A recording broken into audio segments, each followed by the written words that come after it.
आज Doubtnut app download करें।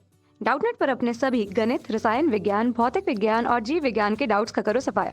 बस प्रश्न की फोटो खींचो, एक ही प्रश्न को क्रॉप करो और तुरंत वीडियो सोल्यूशन पाओ। अभी डाउनलोड करें। नमस्कार दोस्तों, हमारे पास प्रश्न है। आलेखी विधि से दिखाइए कि निम्नलिखित प्रत्येक दिए गए समीकरण के निकायों का कोई हल नहीं है। निकायों का कोई हल नहीं है अर्थात जब हम इनका आलेख बनाएंगे तो आलेख में इन रेखाओं के समीकरण द्वारा बनाए गए रेखाएं आपस में समांतर होंगी। तो चलिए इसे शुरू करते हैं। तो यहाँ हमारे पास दो समीकरण है, उन्हें लिखते हैं। 3x माइनस 4y बराबर 20। अब हम इन्हें हल करेंगे पक्षांतर करने पर 3x माइनस 20 बराबर 4y अर्थात y बराबर हो जाएगा 3x माइनस 20 बटा 4। यहाँ पर क्रमशः y का मान मान लेते हैं समीकरण 1।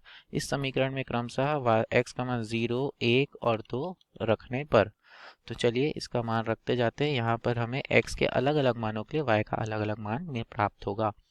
यदि x का मान 0 रखा जाए समीकरण 1 में, यदि x का मान 0 रखा जाए समीकरण 1 में, तो हमें y का मान ऋण 5 प्राप्त होगा। यदि 1 रखा जाए तो ऋण 4.25 प्राप्त होगा। इसी प्रकार 2 रखा जाए x का मान तो y का मान ऋण 3.5 प्राप्त होगा। तो इस प्रकार हमारी पहली सारणी बन गई।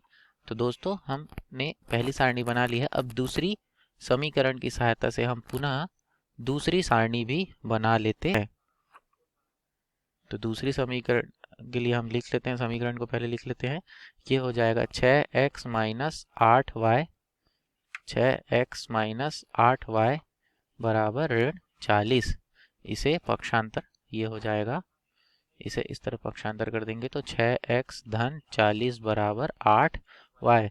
तो y बराबर हमारे पास आएगा 6x धन 40 बटा 8। ये हो जाएगा समीकरण नंबर 2। समीकरण 2 में x के अलग अलग मानों के लिए तो x का मान क्रमशः 0, 1 और 2 रखते हैं।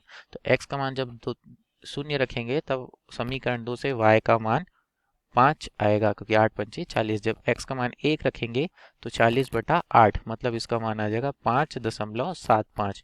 पुनः जब समीकरण में x का मान 2 रखेंगे तो ये हो जाएगा 52 बटा 8 अर्थात 6.5। तो इस प्रकार हमारे पास दो सारणियां प्राप्त हो चुकी हैं। इन दोनों सारणियों की सहायता से हम एक ग्राफ का निर्माण कर सकते हैं। तो पहली सारणी की सहायता से हम पहले समीकरण की रेखा बनाते हैं। तो चलिए दोस्तों हम इसे शुरू करते हैं। तो चूंकि x का मान 0 रखने पे, पहले सारणी में x का मान 0 रखने पे y का मान आता है ऋण 5।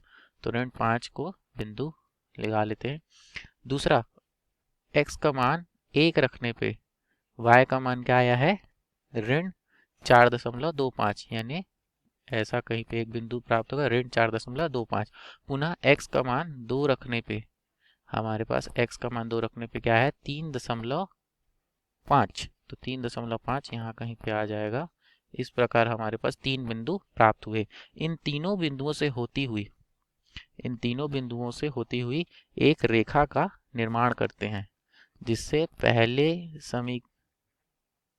तीनों बिंदुओं से होती हुई एक रेखा का निर्माण करते हैं और यह रेखा पहले समीकरण की रेखा होगी इस ग्राफ पर या इस आलेख पर। इसे ही आलेखी विधि कहते हैं। तो ये हो पहले समीकरण की रेखा। अब पुनः इसी प्रकार दूसरे समीकरण की भी रेखा खींच लेते हैं। तो चूंकि आपने देखा था ग्राफ की सहायता से, यहाँ मान देख लीजिए, यहाँ मान देख लिया आपने। पुनः चलिए इसी प्रकार इनके मान रखते जाते हैं।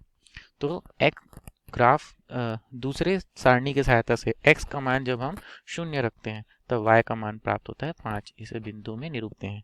जब x का मान 1 रखते हैं तब इसका मान प्राप्त होता है 5.75।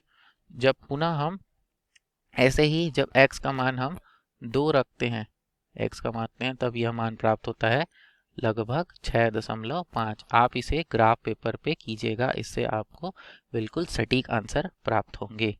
चलिए इस तीनों बिंदुओं से होते हुए एक लकीर खींच देते हैं या रेखा बना देते हैं। दोस्तों आप देख सकते हैं तीनों बिंदुओं से होकर एक रेखा गई है। यही दूसरे समीकरण की ग्राफ दूसरे समीकरण की आलेख होगा। तो देखिए समीकरण 1 और 2 की रेखाएं परस्पर समांतर हैं। चूंकि समीकरण 1 और 2 के रेखाएं परस्पर समांतर हैं, तो अतः हम कह सकते हैं कि यहाँ समीकरण के निकायों का कोई हल नहीं होगा, क्योंकि जब कभी भी समीकरण की रेखाएं आपस में समांतर होती हैं तो वह उनके निकाय असंगत होते हैं। इससे सिद्ध होता है कि इन निकायों के कोई हल नहीं है, अर्थात ये असंगत है। धन्यवाद। कक्षा 6ठी से 12वीं से लेकर नीट, IIT, जेई वो एडवांस के लेवल तक 1 करोड़ से ज्यादा छात्रों का भरोसा। आज ही डाउनलोड करें डाउटनेट ऐप या व्हाट्सएप करें अपने सारे डाउट्स 8400 400 400 पर।